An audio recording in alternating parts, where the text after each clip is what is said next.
ទ្រង់ថ្មី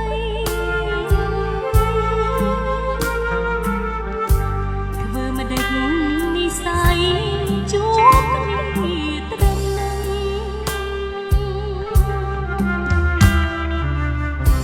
បងកងច្រើនថែមពវពេញ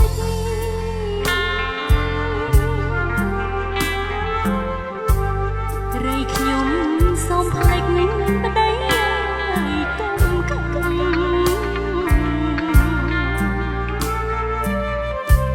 តែបើមិនដឹងវាស្នាចាបងអើយចា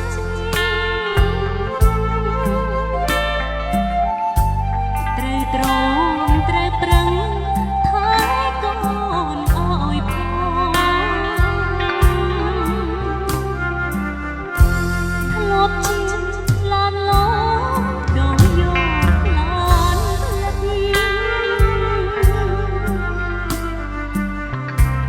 តែយកគប់គិតរៃបងកូន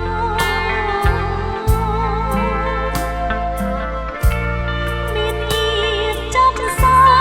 យរឿងអូននឹងបងសូមអត់តែបងសើចតាមចិត្តចង់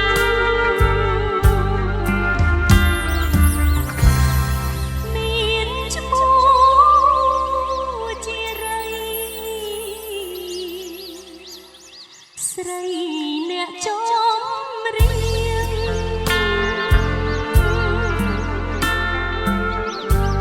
វាស្នាមិនទៀងជួបត្រូវជួនកុំ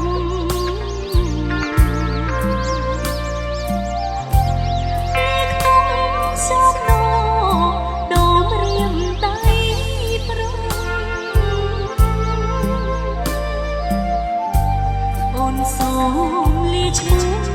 រួចជាហងហើ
ស្រី